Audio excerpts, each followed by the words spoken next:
8h14, place à notre invité politique. Bonjour Sandrine Rousseau. Bonjour. Vous êtes députée écologiste de Paris. On va parler des européennes pour commencer, si vous le voulez bien. Il y a un sondage quotidien qu'on réalise ici à LCI pour faire un instantané de l'intention de vote des Français.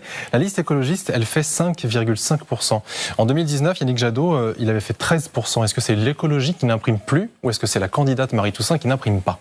Mais en tout cas, moi, je voudrais dire aux électeurs et électrices, je voudrais dire aux gens qui nous écoutent que vraiment, il n'y a pas d'écologie sans écologistes et que l'Europe a toujours été motrice en matière d'écologie. C'est-à-dire que nombre de lois françaises qui sont protectrices du climat viennent de l'Europe. Et en fait, on voit avec Ursula von der Leyen quand il y a quand le climato-scepticisme monte en Europe, elle ne tient pas la ligne climatique et la ligne écologiste. Donc voilà, Marie Toussaint, c'est une femme qui a obtenu un procès, qui a obtenu la condamnation de la France pour inaction climatique. C'est la seule écologiste qui a réussi à tordre le bras de Macron là-dessus. Donc vraiment, elle ne lâche rien. Elle ne fait peut-être pas de grandes envolées lyriques, mais par contre, quand elle a un dossier, elle ne le lâche pas. Et vraiment, là, on a besoin, en fait, parce qu'on a un temps très court pour faire la transition écologique. Oui, mais le but de cette élection, c'est aussi d'élire des représentants de la France au Parlement européen. C'est donc aujourd'hui, en l'état actuel des choses, encore une fois, ce n'est pas un résultat, mais un instantané. En l'état, il y a moins de représentants de l'écologisme, potentiellement, à Bruxelles demain. Ça vous inquiète ?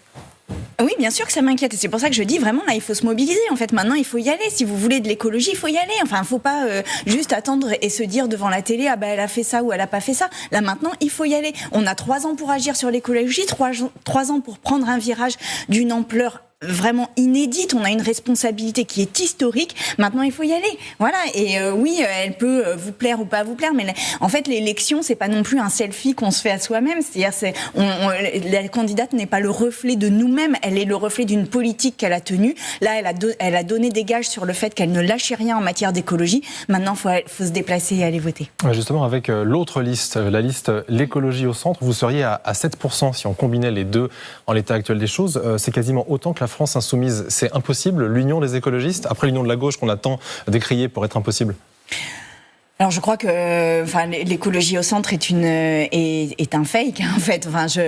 Leurs affiches, c'est de me mettre moi et Marine Tondelier et Marie Toussaint en photo pour dire combien c'est contre nous. Enfin, je vois pas tellement l'intérêt, mais on a mené des combats. Moi là, dans les semaines qui arrivent, il va y avoir au Sénat la deuxième lecture de la loi que j'ai portée à l'Assemblée nationale sur le retrait-gonflement des argiles. Je rappelle qu'il y a 1 maison sur 2 qui est actuellement menacée de fissures, voire de cassures en raison de la sécheresse des sols ou des inondations des sols. Là maintenant, il faut agir concrètement pour protéger les Français et Françaises contre les effets du réchauffement climatique, diminuer nos émissions.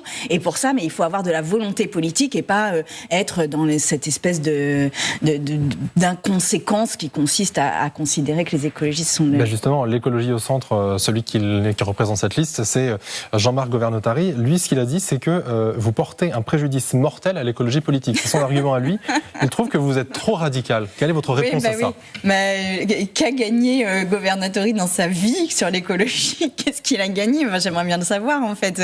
Qu'est-ce qu'il a changé, mais même de microscopique ? Pour l'écologie, selon vous, sa liste n'est là que pour casser justement oui, mais je pense que ça fait partie du problème. C'est qu'en fait, il y a des intérêts aujourd'hui qui sont contre l'écologie, des intérêts y compris financiers qui sont contre l'écologie. Je dis pas que c'est le cas de Governatari, mais enfin, il y a quand même une volonté en fait de garder l'économie et la société telle qu'elle est, d'aller encore plus vite vers le réchauffement climatique parce que ça fait plus de profits à court terme. Moi, je vous dis, là, on a besoin de ralentir la machine, on a besoin de s'affronter aux lobbies pétroliers, gaziers, etc., de changer notre économie, de changer notre société. Et pour cela, il faut des écologistes de combat, il faut des écologistes qui soient courageux et courageuses. Marie Toussaint en fait partie, donc maintenant on y va. Voilà. Emmanuel Macron va décorer Michel Sardou à l'Élysée en juin. J'ai vu que vous aviez tweeté la phrase suivante: le patriarcat va tomber, il vacille déjà, mais ils se décorent tous mutuellement avant. Qu'est-ce qui vous gêne dans cette décoration ? Déjà, je voudrais dire que je trouve la décoration méritée pour Michel Sardou.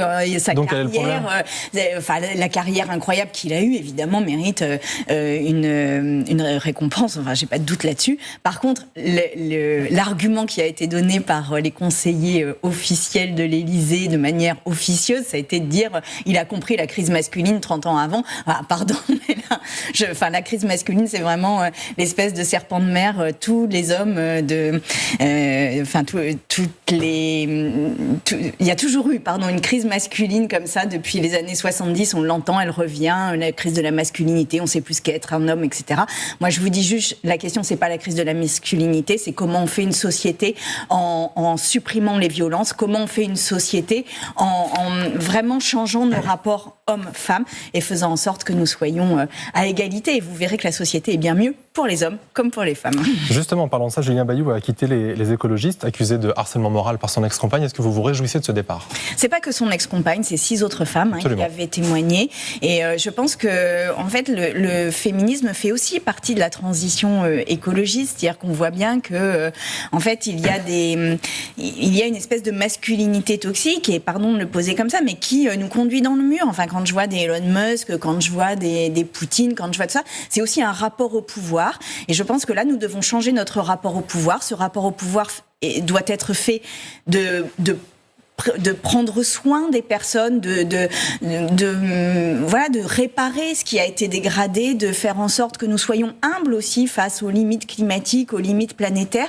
Et en fait, toutes ces valeurs-là sont des valeurs qui, aujourd'hui, manquent dans l'espace politique. Le rapport au pouvoir, c'est un rapport au pouvoir qui doit être dans la concertation, dans le consensus, aller vers les personnes et pas juste être dans l'autoritarisme, dans la puissance, dans la conquête. Je pense que tout cela nous conduit dans le mur. Donc en fait, pour moi, l'écologie et le féminisme sont deux faces d'une même médaille et je pense que notre parti doit avoir une ligne importante et fière là-dessus. Mais vous avez fondé vous-même en 2017 une instance au sein du parti justement pour écouter, pour répondre à ces problèmes de harcèlement. Est-ce que ça a été suffisant ? Est-ce que ça a fait le job ?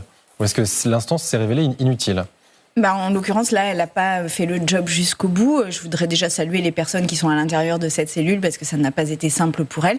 Mais quand il s'agit du numéro 1 ou d'un ex-numéro 1 du parti, c'est toujours très difficile, en fait. Je rappelle qu'un parti politique fonctionne beaucoup sur un ensemble de loyauté, en fait. Et c'est normal, c'est la politique qui fonctionne comme ça.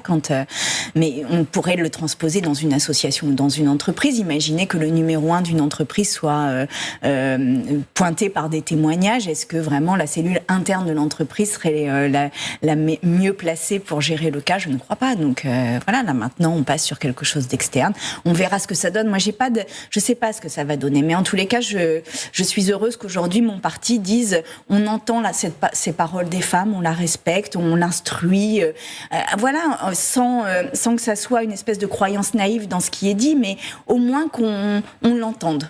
On l'entende et on va l'instruire. Mais voilà, c'est ça aussi, être humble et prendre soin. Le ministre de la Transformation et de la Fonction publique, Stanislas Guerini, veut élargir les conditions dans lesquelles on pourrait licencier un fonctionnaire. Quelle est votre réaction à ça ?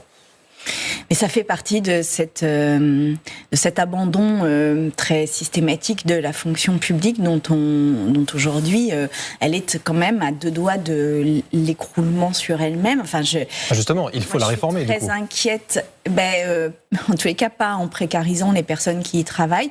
Je fais actuellement une mission d'information sur la psychiatrie en France. La psychiatrie est le parent pauvre de la médecine en général, et dans l'hôpital public, il y a un véritable effondrement de la psychiatrie et notamment de la pédopsychiatrie.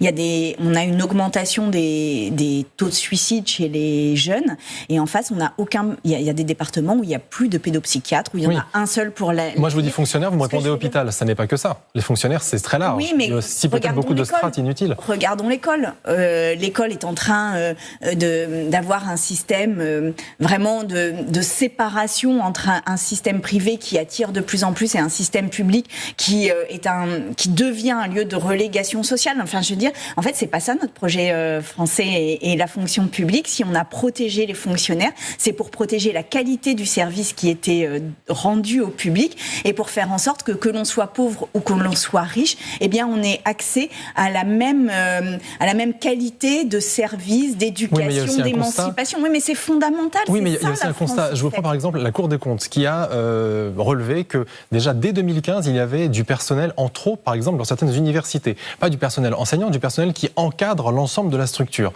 Vraiment, c'est très vaste.